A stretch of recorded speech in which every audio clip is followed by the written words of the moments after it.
நியூஸ்7 தமிழ் நேயர்களுக்கு வணக்கம். ஜியோ பாலிடிக்ஸ் நிகழ்ச்சிக்கு உங்களை வரவேற்பது நான் உங்கள் பிருத்திவி. மத்திய கிழக்கு நாடுகளில் நீடிக்கும் பொருளாதார சூழல் காரணமாக இந்தியாவுக்கு காத்திருக்கும் ஆபத்து என்னன்னு விவாதிக்க தான் இன்று நம்முடன் சிற்பி பொருளாதார நிபுணர் இணைஞ்சிருக்காரு. வணக்கம் சார். வணக்கம் சார். தொடர்ச்சியாக இந்த போர் நீடிச்சுக்கிட்டே இருக்கு. இது எப்போ தான் முடிவுக்கு வரும்? இதனால் பொருளாதார ரீதியாக பல பாதிப்புகள் ஏற்படுது. இதை எப்படி பார்க்குறீங்க? இது என்ன மாதிரியான தாக்கத்தை இந்தியாவுக்கு ஏற்படுத்தும் நீங்கள் நினைக்கிறீங்க? இதை புரிஞ்சுக்கிறதுக்கு முன்னாடி ஒரு பேசிக் தரவை கொடுத்துறேன். உலக பொருளாதாரம், அதாவது ஜிடிபி என்று சொல்லக்கூடியது சராசரியாக ஒரு 130 ட்ரில்லியன் டாலர்கள். ஓகே, இந்த இயக்கம் செயல்பட்டு கொண்டே இருக்க வேண்டும். தட் இஸ் மனித வளமும் மற்ற வளங்களும் சேர்ந்து போக்குவரத்தோ இல்லை கடல் சார்ந்த வளங்களும் எல்லாமே இயங்கி கொண்டிருக்கும் போது இந்த 125 ட்ரில்லியன் ஆண்டுக்கு ஆண்டு தரக்கூடிய ஒரு உற்பத்தி, இதுதான் பேசிக். இது இயங்கிறதுக்கு நம்மளோட பேசிக் எக்ஸ்போர்ட் ரேட், ஓகே, டொமஸ்டிக் உள்நாட்டு உற்பத்தியும் வெவ்வேறு நாடுகள் உள்நாட்டு உற்பத்தியும் எக்ஸ்போர்ட் ரேட். இப்போ நீங்கள் கேட்கக்கூடிய கேள்வியில் இந்த எக்ஸ்போர்ட் ரேட் தான் முக்கியமாக வரக்கூடியது. அந்த எக்ஸ்போர்ட் ரேட்னா இங்கேருந்து இங்கே அனுப்பக்கூடியது ஏற்றுமதின்னு சொன்னால் இன்னொரு நாட்டுக்கு இறக்குமதி. ஃபார் எக்ஸாம்பிள் நம்ம இப்போ இந்தியாவுக்கே எடுத்திங்கன்னா அங்கே ஈரான்லேருந்து வரக்கூடிய இல்லை ஈராக்லேருந்து வரக்கூடிய கச்சா எண்ணெய் ஆகப்பட்டு நமக்கு இறக்குமதி. ஸோ இந்த உலக வர்த்தகத்தில் மர்ச்சன்டைஸ் ட்ரேட் என்று சொல்லக்கூடிய ஏற்றுமதி இறக்குமதி என்பது ஆண்டுக்கு ஆண்டு சராசரியாக 35 ட்ரில்லியன் குட்ஸ் அண்ட் சர்வீசஸ் இயங்கிக் கொண்டே இருக்க வேண்டும். ஸோ இதற்கு வந்த பிரச்சனை தான் கடந்த ஏப்ரல் 25 ட்ரம்ப் வெற்றி பெற்ற பிறகு முதலில் இந்த உலக வர்த்தகத்தில் நான் தான் முதலில் முடிவெடுக்க வேண்டும். அது உங்களுக்கு அந்த சீக்வன்ஸ் ஆஃப் ஈவெண்ட்ஸ் தெரியும். டாரிஃப் வார் என்று ஆரம்பித்து உங்களுக்கு சைனாவை சில கட்டளைகள் இட்டார். நீங்கள் 100% வரி இது கட்டினால்தான் எங்களுக்கு இறக்குமதி செய்யும் என்பது இது நம்ம எல்லாம் தெரிந்தது. அது பிறகு ஆரம்பித்து இந்தியாவையும் பாதித்தது. இதெல்லாம் ஆரம்பித்து ஒரு ஃபேஸ் 1 முடிஞ்சது. அது எப்போ வரைக்கும் நடந்தது? கிட்டத்தட்ட 25 ஆண்டு 2025 கிட்டத்தட்ட ஒரு செப்டம்பர் அக்டோபர் வரைக்கும் இந்த நாடுகள்லாம் இது பண்ணி ஓரளவுக்கு செட்டில் ஆச்சு. ஓகே, பிறகு சரி பிரச்சனைகள்லாம் ஓய்ந்ததோ என்று நினைத்த காலகட்டத்தில் வெனிசுலா பிரச்சனையை இவர் எடுத்தார். ஏன் வெனிசுலா பிரச்சனையை எடுத்தார்? ஏனென்றால் உலக வர்த்தகத்தில் நான் சொன்ன அந்த 25 ட்ரில்லியன் வர்த்தகத்தில் கிட்டத்தட்ட ஆண்டுக்கு ஆண்டு கிட்டத்தட்ட தட் இஸ் எண்ணெய் சார்ந்த வளங்கள் பரிவர்த்தனை என்று சொல்லக்கூடியது அப்ராக்சிமேட்டாக அவங்க சொன்ன மினரல் அண்ட் ஆயில்ஸ் மட்டும் என்ன சொல்கிறேன்னா உலக வர்த்தகத்தில் ஒரு 10 ட்ரில்லியன் அதோட பங்கு இருக்குது. அப்படி இந்த பெட்ரோல் டீசலோட இது வர்த்தகம் மட்டும் 10 ட்ரில்லியன் சொல்கிறீங்க. ஆனால் குறிப்பாக நம்ம இன்றைக்கி பேசுகிறது மிடில் ஈஸ்டில் இருக்கிற கிரைசிஸ். ஏன்னா தொடர்ச்சியாக அங்கே வார் முடிவுக்கு வரல, சண்டை போட்டுக்கிட்டே இருக்காங்க.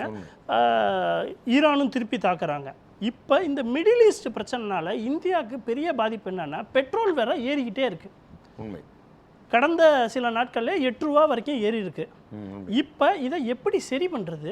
இது சரி ஆகுமா இல்லை மேற்கொண்டு இந்த பெட்ரோல் விலை ஏறுமா? இதை எப்படி விவரிக்கிறீங்க? ஓகே, இதை 2 கோணமாக பார்க்கலாம். இந்திய கோணத்திலிருந்து பார்க்கலாம், எண்ணெய் உலக குளோபல் சப்ளை செயின்லேருந்து பார்க்கலாம். ஸோ உலக வர்த்தகத்தில் எண்ணெய் வளம் என்பது ஆண்டுக்கு ஆண்டு கிட்டத்தட்ட ஒரு 110 பில்லியன் பேரல் பர் டே என்று சொல்கிறார்கள். இதில் முதல் நாடாக கருதப்படுவது, உற்பத்தியில் முதல் நாடாக கருதப்படுவது 110 அப்ராக்சிமேட்டாக பார்த்தீங்கன்னா அமெரிக்கா உற்பத்தி செய்கிறது. பிறகு சவுதி அரேபியா, பிறகு ரஷ்யா, இப்படி ஒரு 8-10. இதில் முக்கியமான ஒரு 45% வரக்கூடியது இந்த 3-4 நாடுகள் தான். ஓகே, அப்போ நாம் இந்தியாவை பொறுத்தவரை இந்த பக்கம் கன்சம்ஷன் என்று பார்க்கும்போது இதே இந்த ப்ரொடக்ஷன் இந்த 200 பில்லியன் பேரல் பர் டேயில் அமெரிக்கா கன்சியூம் பண்ணது 110 போக பாக்கி சைனா கிட்டத்தட்ட 15 பில்லியன் பேரல் ஒரு நாளைக்கு கன்சியூம் பண்ணுகிறது. இந்தியா 5 பில்லியன் பேரல் கன்சியூம் பண்ணுது. ஸோ இப்போ அமெரிக்காவை பொறுத்தவரையில் என்னென்னா இப்போ ஹோர்முஸ் ஸ்ட்ரெயிட்டை கை வைத்தவுடன் இந்தியாவுக்கு வரக்கூடிய பிரச்சனை மிக நேரடியாக அதிகமாகிவிட்டது. ஏன் என்று கேட்டால் இந்தியாவின் தினசரி கன்சம்ஷன் சராசரியாக 5 மில்லியன் பேரல் பர் டே என்று சொல்லக்கூடிய ஒரு தரவு. அதில் நாம் பெரும்பாலும் நம்பியிருந்தது 24, 25 வரை பெரும்பாலும் நம்பியிருந்தது. 40% அந்த 5 மில்லியன் பேரல் பர் டேயில் 40%, அதாவது 2 மில்லியன் கிட்டத்தட்ட வந்து உங்களுக்கு ரஷ்யாவிலிருந்து வந்தது. பிறகு வந்து ஒரு சிறு குவான்டிட்டியாக கருதப்படுவது வந்து ஈராக்கிலிருந்து வந்தது. ஓகே, அல்ஜீரியா போன்ற நாடுகளிலிருந்து. நமக்கு எங்கு தவறு நடந்தது என்று கேட்டால் 40% ஒரு கான்ட்ரவர்ஷியல் நாடோடு, தட் இஸ் வந்து அமெரிக்கா என்பது எப்பொழுதுமே வந்து ரஷ்யா யுக்ரைன் வாரில் வந்து தலையிட்டதால் வந்து வேண்டாம், நம்ம வந்து ரஷ்யாவோட நீங்கள் வந்து யாரும் வந்து பரிவர்த்தனை செய்து சொல்லாதுன்னு சொல்லும்போது இந்தியாவுக்கு வந்து ஒரு சிக்கல் ஏற்பட்டு, அப்போ இவங்க உடனே என்ன பண்ணியிருக்கணும், அப்போ நம்ம வந்து நம்மளோட சப்ளை செயினை மாற்றிருக்கணும். மாற்றவில்லை.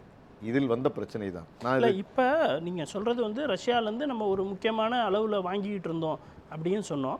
அவங்க கூட இந்த சாங்ஷன்ஸை 1 மாதம் நீங்கள் வந்து வாங்கிக்கலான்னு தளர்வு கொடுத்துருந்தாங்க. நேத்தி வந்து அந்த தளர்வும் இன்னும் 1 மாதத்தில் அதை நாங்கள் வந்து ரீவிசிட் பண்ண போகிறோம்னு சொல்கிறாங்க. என்னுடைய பிரதான கேள்வி என்னென்னா, இந்த ஹார்மூஸ் நீரிணை வழியாக வருதில்ல, அது எப்போ நார்மலுக்கு வரும்? ஏன்னா கவர்மெண்ட் சொல்கிறது வந்து பார்த்திங்கன்னா, இந்த ஈரான் பிரச்சனைனால நாங்கள் உலக லெவலில் கச்சா எண்ணெயோட விலை ஏறுது, நாங்களும் இதை வந்து விலை ஏற்றுற மாதிரி இருக்குது அப்படின்னு ஒரு காரணம் வைக்கப்படுது. அதே மாதிரி அமெரிக்க டாலருக்கு நிகரான இந்தியா மதிப்பும் தொடர்ச்சியாக கம்மியாகுது, அதனாலும் விலை ஏறுது. இது 2 கேள்வி. இதை நீங்கள் 2 விதமாக எனக்கு நீங்கள் விவரிச்சிங்கன்னா ரொம்ப நல்லா இருக்கும். இப்போ வந்து நீங்கள் கேட்ட கேள்வியில் பாகம் 1, நான் முன்பு சொன்னது போல வந்து என்னென்னா, அந்த எண்ணெய் வளத்தில் மிக முக்கியமான நாடு எண்ணெய் வளம், தட் இஸ் வந்து ரிசர்வ்ஸ் என்று சொல்வார்கள். முதலில் அதிக வளம் கொண்ட நாடாக கருதப்படுவது பார்த்திங்கன்னா அமெரிக்கா, பிறகு வெனிசுலா, பிறகு வந்து ரஷ்யா, இப்படி சவுதி அரேபியா அப்படிலாம் வருது. இப்போ வெனிசுலா வந்து தன்னோட கைவசம் வந்து விட்டது. இப்போ அடுத்து எது பாக்கி இருக்கிறது? ஈரான் ஒன்று தான் பாக்கி இருக்கிறது. ஈரான் வந்து கிட்டத்தட்ட ஒரு நாளைக்கு வந்து 8 மில்லியன் பேரல் பர் டே இது ப்ரொடக்ஷன். இப்போ அவர்கள் எடுத்திருக்கிற திட்டம் என்னவென்றால், ஈரானை எப்படியாவது தன் வசம் எடுத்து விட வேண்டும். நீங்கள் கேட்ட கேள்வியில் தெளிவாக சொல்ல வேண்டிய பதில் என்னவென்றால், இந்த இந்த இந்த போராகப்பட்டது எப்பத்தான் முடியும்? இவர்கள் தன்னோட இவர் சொல்லக்கூடிய என்னோட ஆளை அங்கு ஆட்சியில் அமர்த்தும் வரை இவர்கள் விடமாட்டார்கள். இது என் பார்வையில் கிட்டத்தட்ட 2 வருடத்திற்கு இந்த பிரச்சனை ஒரு உச்சத்துக்கு போகும், ஒரு 2 மாதம் குறையும். இப்போ மறுபடியும் நீங்கள் பார்த்தீங்கன்னா, நேற்று வந்து இவங்க ஏதோ ஒரு அமெரிக்கா வந்து ஒரு ஆயில் டேங்கர் அடிச்சிருக்கான். உடனே இவங்க என்ன பண்ணிட்டாங்க, குவைத்தோட ஏர்போர்ட் அடிச்சிட்டாங்க. அப்படின்னா கடந்த பிப்ரவரியில் ஆரம்பித்த போர் வந்து இன்னும் 2 ஆண்டு வரைக்கும் நீடிக்கும். 2 ஆண்டு வரை நீடிக்கும். அது கூட 2 ஆண்டுன்னு ஆண்டை குறிப்பாக சொல்லலை. எப்பொழுது இந்த ரிப்பப்ளிகன்ஸ் என்று சொல்லக்கூடிய ஒரு குரோனி மனநிலையில் இருக்க, எந்த டெமோக்ரஸியை பற்றியும் எங்களுக்கு கவலை இல்லை. வெனிசுலாவாக இருந்தால் கவலை இல்லை, எங்களுக்கு மெக்சிகோவாக இருந்தால் கியூபாவாக இருந்தால் எங்களுக்கு அந்த பலம் வேண்டும். ஸோ ஏன் வளம் வேண்டும்? உலக எண்ணெய் வளத்தில் நாங்கள் தான் வந்து ஒரு ஏறத்தாழ ஒரு மொனோபொலியை நோக்கி நகர்கிறார். திட்டம் ரொம்ப தெளிவாக உள்ளது. ஸோ அப்படி செய்யும்போது மேபி 6 மாதத்தில் இவர்கள் ஈரானை மொத்தமாக, இப்போ நேற்று கூட சொல்லியிருக்காங்க, நாங்கள் வந்து we are going to give final end game ஆட போகிறோன்னு சொல்லியிருக்காங்க. நீங்கள் படிச்சிருப்பீங்க நினைக்கிறேன் ஆக்சுவலாக. ஸோ உலகமே வந்து இன்று வந்து பயந்து நடுங்கி கொண்டிருப்பது, ஐயோ இந்த ட்ரம்ப் ஏன் இந்த பிரச்சனையில் இப்போ தலையிட்டிருக்கிறேன். உங்களுக்கு ஒரு எளிமையாக சொல்ல வேண்டும் என்றால், சில டாக்டர்கள் போனால் சொல்லுவாங்க, முக்கியமான உறுப்புகளாக கருதப்படுவது இந்த மூக்கு போன்ற பாகங்கள், காது போன்ற இந்த இடைகள்லாம் கையை வைக்காதீங்க அப்படின்வாங்க. இன்று ஹோர்முஸ் ஸ்ட்ரெய்ட் என்பது கிட்டத்தட்ட உலக வர்த்தகம் 30 ட்ரில்லியன் என்றால் 20 முதல் 30% வரை அந்த ஹோர்முஸ் ஸ்ட்ரெய்ட் வழியாக தான் போகிறது, உள்ளே செல்கிறது.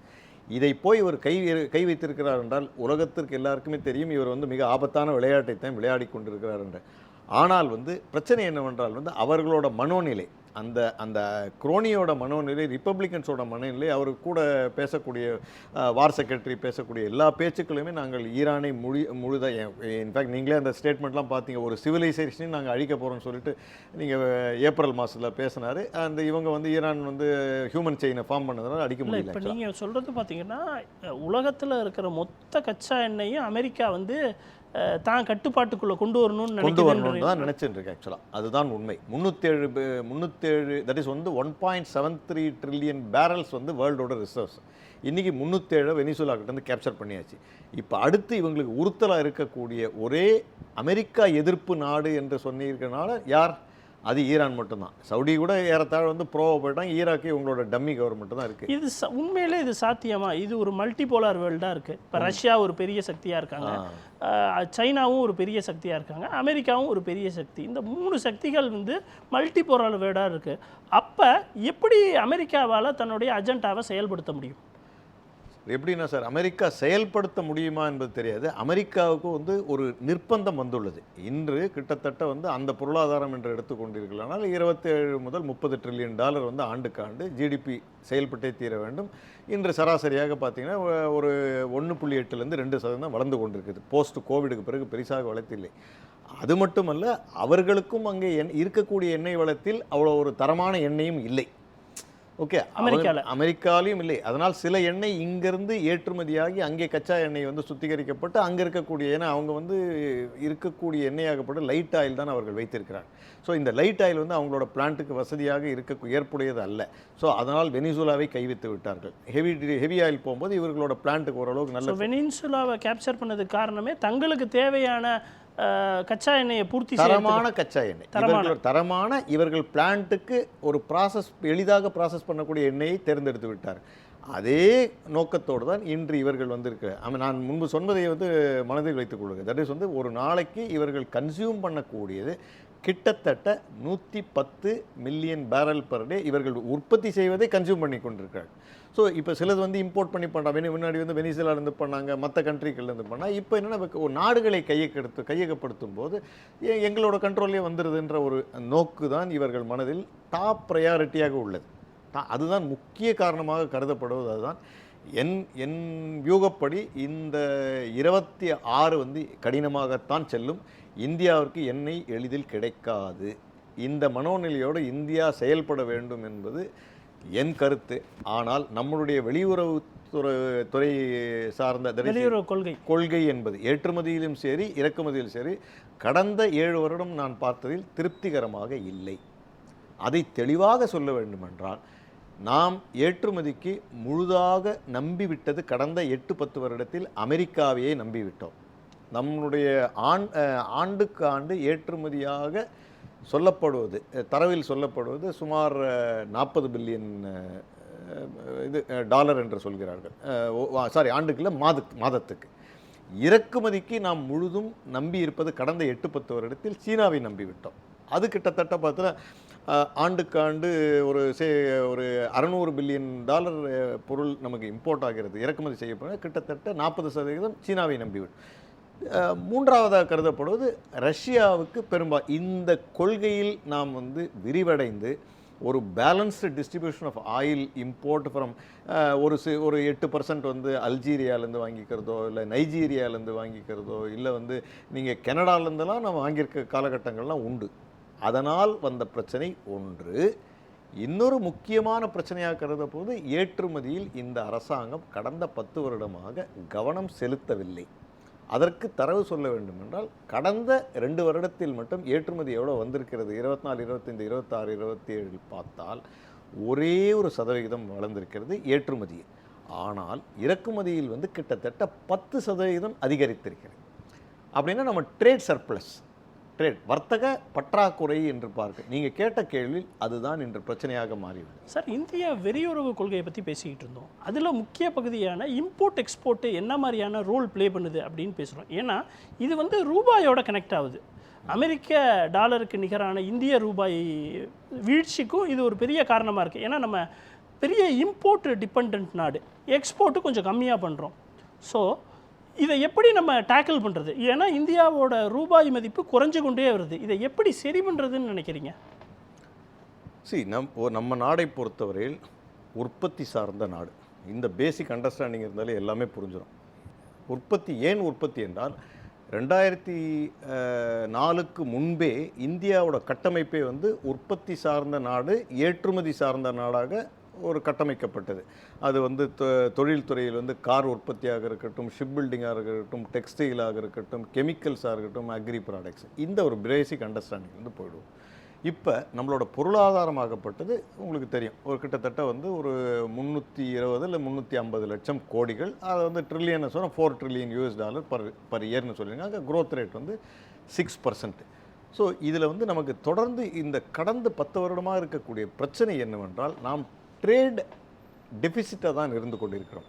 அதற்கு காரணம் என்னவென்றால் நம்மளுடைய ஏற்றுமதி 2014க்கும் 2025க்கும் இடையே ஆண்டுக்காண்டு நம்மளோட சராசரி ஏற்றுமதி ஆகப்பட்டது எப்படி இருந்தது என்றால் 2014இல் கிட்டத்தட்ட நம்மளுடைய ஏற்றுமதி ஆகப்பட்டது ஒரு 19 லட்சம் கோடியாக இருந்த 2014-15 இருந்த இது ஏற்றுமதி ஆகப்பட்டது 19 லட்சம் கோடி ரூபாய்கள்.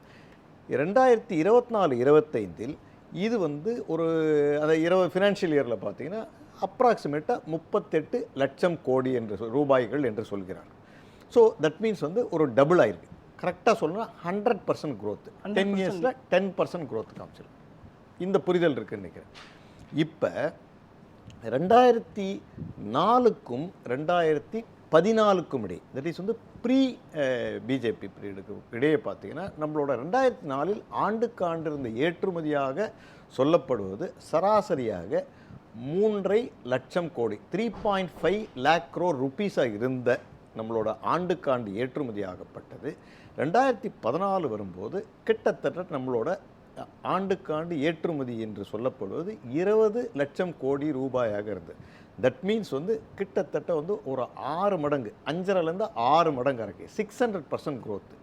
ஸோ இங்கே வந்து 10 வருடம் 2004க்கும் 2015க்கும் இடையே கிட்டத்தட்ட வந்து 6% growth 600% growth. இங்கே ஆனால் வந்து 14க்கும் 25க்கும் இடையே நாம் பார்த்தது வந்து ஜஸ்ட் ஒரு 100% growth. ஓகே, இது நமக்கு எங்கே வந்து நமக்கு ரிஃப்ளெக்ட் ஆச்சு அப்படின்னு கேட்டால் இந்த 10 வருடம் 2004க்கும் 2014க்கும் இடையே இந்த ஏற்றுமதி சென்ட்ரிக் எக்கானமியாக கடந்த மன்மோகன் சிங் கவர்மெண்ட் செய்ததால் எல்லாருக்கும் வேலைவாய்ப்பு கிடைத்தது. எஃப்டிஐ தொடர்ந்து வளர்ந்து கொண்டே இருந்தது. ஓகே, அது மட்டுமல்ல உங்களோட இன்ஃப்ளேஷன் கண்ட்ரோல். ஏற்றுமதியில் இந்தியா கடந்த 10 ஆண்டுகளில் குறைஞ்சிருக்குன்றீங்க. ஆனால் இது எப்படி இப்போ நடக்கிற பிரச்சனையோட கனெக்ட் ஆகுது, லிங்க் ஆகுது எப்படின்னு கேட்டிங்கன்னா இந்த 10 வருடம் 2004க்கும் 2014க்கும் இடையே ஆண்டுக்கு ஆண்டு நமக்கு கிடைத்த ஃபாரெக்ஸ் ரிசர்வ் என்று சொல்லப்படுவது 2004இல் நம்மளோட க்ளோசிங் பேலன்ஸ் என்று சொல்லக்கூடிய ஃபாரெக்ஸ் ரிசர்வ் என்பது $100 பில்லியன் இருந்தது. 2014 விட்டு செல்லும்போது நம்மிடம் இருந்த கையிருப்பு ரிசர்வ்ஸ் என்று சொல்லப்படுவது கிட்டத்தட்ட $300 பில்லியன் சேமிப்பு இருந்தது. அதனால் பொருட்கள் இறக்குமதி செய்வதில் எந்த சிக்கலும் வரவில்லை. இப்போ ஃபாரெக்ஸ் ரிசர்வ் குறையுதா? அதுதான் சொல்ல வரேன் நான். இப்போ 2014க்கும் 2025க்கு இடையே நம்மளுடைய அந்த 300 பில்லியனாக இருந்தது இன்று நம்மிடம் இருப்பது சராசரியாக இருப்பது க்ளோசிங் பேலன்ஸ் என்று சொல்லப்படுவது $650 பில்லியன். தட் இஸ் $100 பில்லியன் இருந்தது 10 வருடத்தில் $300 பில்லியன் மாறியுள்ளது. ஆனால் 2014இல் கிட்டத்தட்ட நம்மகிட்ட இருந்த அந்த $300 பில்லியன் அப்போ 3 மடங்காக இருக்குன்னு நம்மகிட்ட எவ்வளோ இருந்திருக்கணும்?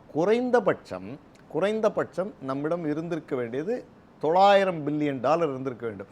ஆனால் இன்று நாம் கையிருப்பில் வைத்திருப்பது $690 பில்லியன். நேற்று பார்த்த செய்தி என்ன சொல்கிறது என்றால் ஆர்பிஐ தங்கத்தை விற்றதாகவும் $8 பில்லியன் அவசரமாக பணம் தேவைப்படும். வர 3 மாதத்தில் ஃபர்டிலைசர் இறக்குமதி செய்ய வேண்டும், பெட்ரோல் இறக்குமதி செய்ய, விவசாயம் ஆரம்பிக்கும் போது மான்சூன், இதற்கெல்லாம் இவர்களிடம் ஒரு பயம் வந்திருக்கிறது. ஸோ நான் சொல்ல வருவது எவ்வளோ அளவுக்கு தங்கத்தை விற்றாங்கன்னு நினைக்கிறீங்க சார்? ஏன்னா இது பேசப்படுது இன்னும் அஃபிஷியலாக பெரிய லெவலில் இன்னும் சர்வதேச ஊடகங்கள் அதை தெளிவாக சொல்லிவிட்டன. ஏன்னா இந்தியாவில் எதுவுமே பேசல.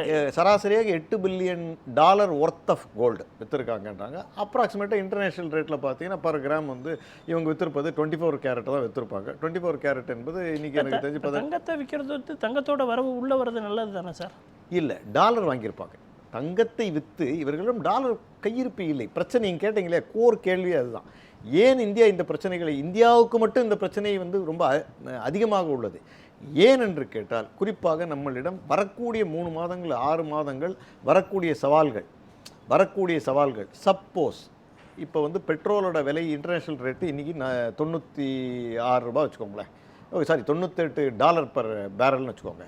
ஓகே, இது சப்போஸ் மறுபடியும் இப்போ நேற்று மறுபடியும் ட்ரம்ப் பிரச்சனை ஆரம்பித்திருக்கா, ஏறும்போது $125லேருந்து $140 பர் பேரல் போகும்போது நம்மிடம் டாலர்கள் கையில் இருக்காது. கூடுதலான விலை கொடுத்தான் அந்த பெட்ரோலை வாங்க வேண்டியிருக்கும். ஸோ அப்போ அந்த டாலருக்கு எங்கிருந்து நீங்கள் செலவு செய்ய போகிறீர்கள்? ஸோ இதை விற்றால் தான் தங்கத்தை நம்மிடம் கையிருப்பு இருப்பது சராசரியாக 840 டன் என்று சொல்கிறார்கள்.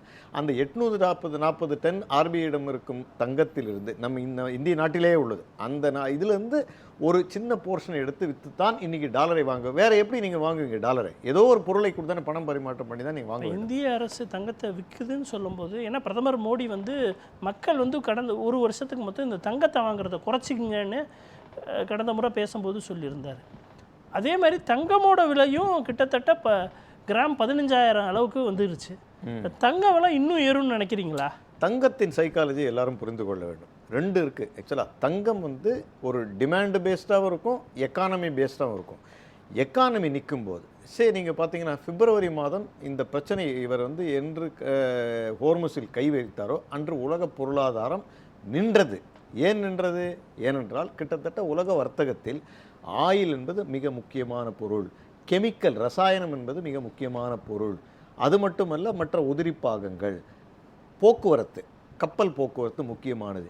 அந்த ஹோர்முஸ் ஸ்ட்ரெய்ட்டில் நானா நீயா என்று ஒருத்தர் அடித்து கொள்ளும்போது எண்ணெயின் கச்சா எண்ணெய் நின்றது, எல்பிஜி நின்றது, எல்என்ஜி நின்றது, கெமிக்கல் நின்றது, உரம் நின்றது, மற்ற பொருட்கள்.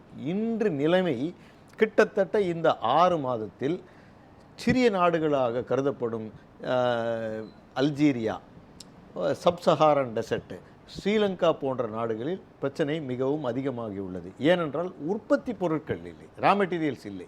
இந்தியாவுக்கும் அதே பிரச்சனை தான் வந்தது. இந்தியாவுக்கு கூட வந்திருக்கும் பிரச்சனை நீங்கள் கேட்ட டாலர் பிரச்சனை ஏன் என்று கேட்டால், நம்மளுடைய ஏற்றுமதியில் நாம் முன்பே சொன்ன அந்த ஏற்றுமதியில் 20% மிடில் ஈஸ்டை நம்பியுள்ளோம். அந்த ஹோர்முஸ் ஸ்ட்ரெய்ட் வழியாக உள்ளே செல்லக்கூடிய பொருட்கள், என்ஜினியரிங் உதிரி பொருட்கள், துணிமணிகள், கெமிக்கல்ஸ், அக்ரிகல்ச்சரல் ப்ரொடியூஸ், ரைஸ் போன்ற பொருட்கள் நின்றது. அப்போ ஏற்றுமதி செய்யாமல் பணம் எப்படி அங்கிருந்து இங்கே வரும்?